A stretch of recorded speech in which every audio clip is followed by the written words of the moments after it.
Hai Smafol, salam pusaka. Hari ini spesial banget nih, karena aku, Ajeng Ayu, mau ngobrol tentang kita sebagai pemuda milenial bareng partner aku. Kenalin nih, namanya Dimas Gifar. Hai Dimas. Hai Ajeng, hai Smavo, salam pusaka. Apa kabar nih setelah hampir 1 tahun jadi pelajar di rumah aja? Wah, kalau ditanya mengenai sensasi ketika saya belajar di rumah dan di sekolah itu sangat berbeda ya Ajeng. Mengapa? Karena ketika saya belajar di sekolah itu, sensasi-sensasi yang saya dapatkan itu tidak bisa saya dapatkan ketika saya belajar di rumah Ajeng.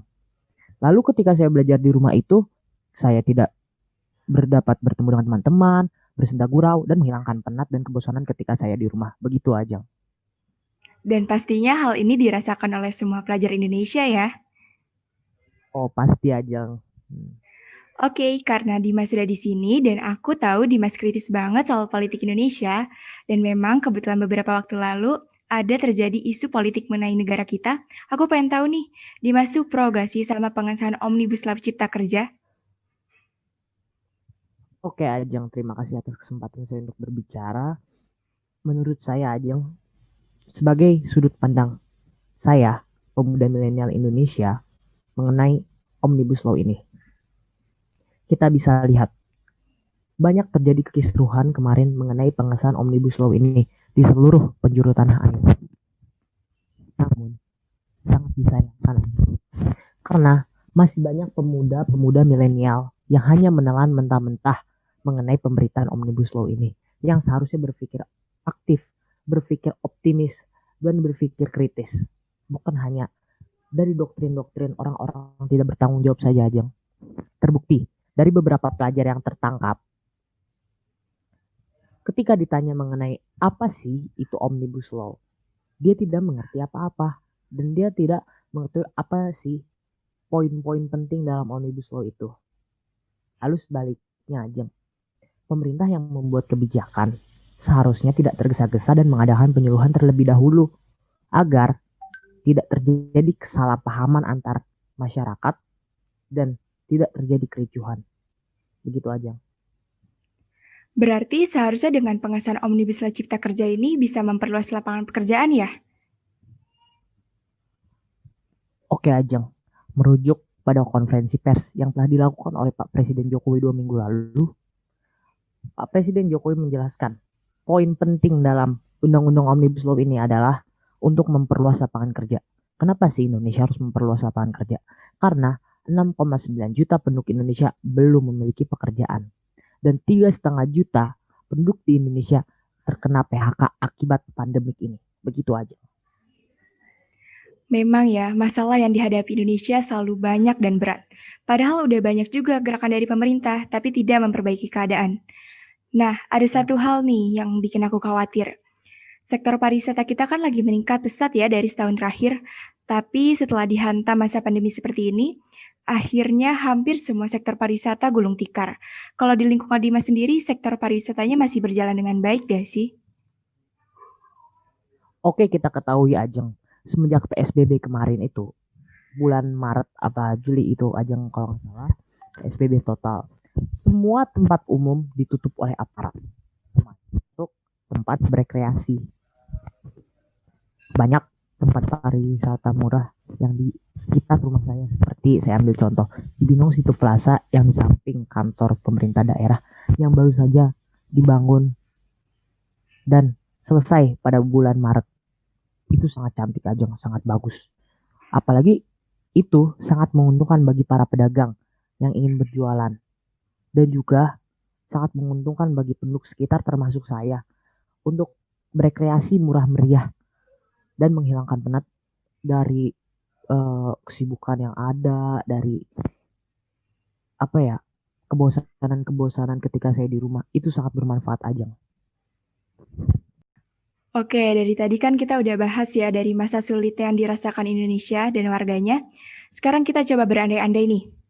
Kalau dari realitanya kan Indonesia malah makin gak seimbang karena kalangan atas yang terus-terusan melakukan korupsi, kolusi, dan nepotisme.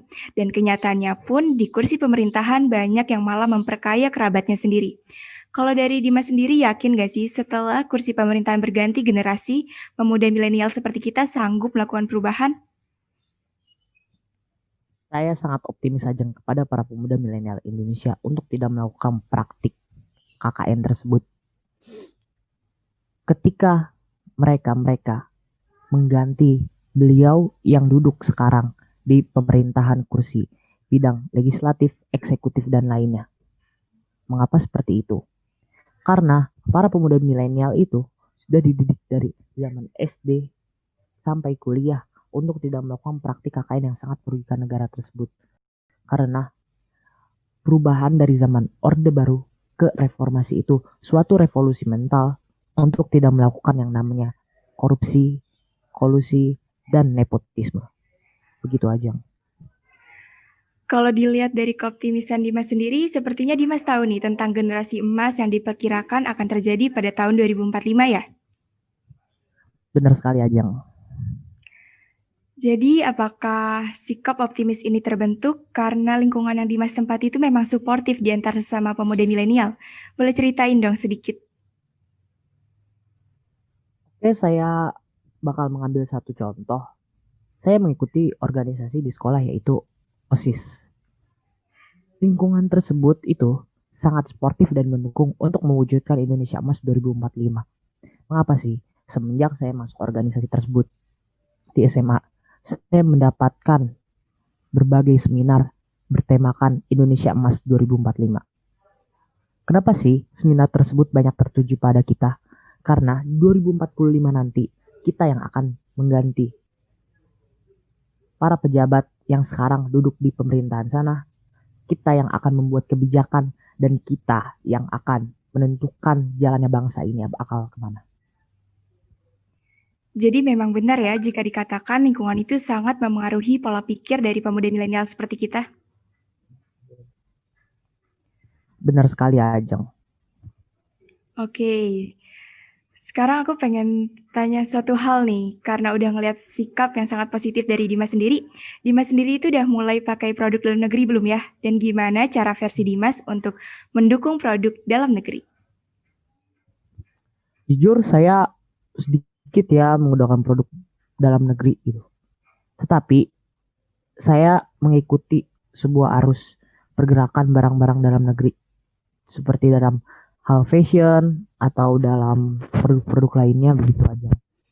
Saya sangat antusias sekali ya Ajeng. Dalam kurun tahun 2018 hingga 2020, barang dalam negeri ini seperti fashion sangat berkembang pesat di Indonesia. Banyak para pengusaha muda yang mulai menciptakan produk yang tidak kalah saing dengan barang-barang dari luar negeri. Begitu aja. Berarti kedepannya Dimas sudah siap nih untuk mendukung penuh produk-produk dalam negeri. Siap aja. Memang ya, kalau bicara tentang bangsa kita itu nggak ada habisnya. Berasa bentar banget ya. Hampir aja kita bablas durasi nih. Nanti yang ada malah dimarahin kakak-kakak panitia pusaka. Next time kita ngobrol lagi ya, Dim. Siap. Coba dari Dimas sendiri ada yang mau disampaikan gak nih untuk menutup pembahasan kita? Saya ingin menyampaikan beberapa pesan saja, nggak banyak-banyak ya Ajeng. Yang pertama, pemuda milenial Indonesia harus bergerak dalam pandemi. Pemuda milenial Indonesia tidak boleh kalah dalam hal apapun dan kondisi apapun. Pemuda milenial Indonesia harus terus berinovasi, berjuang, dan membangun bangsa ini dalam kondisi apapun, dalam tantangannya apapun. Segitu saja Ajeng. Baik, terima kasih ya Dimas sudah hadir di podcast Pusaka kali ini. Sampai di sini ya, terima kasih sudah mendengar. Sampai ketemu lagi bareng aku dan Dimas di lain kesempatan. Bye-bye. Dadah. Salam Pusaka. Pusaka.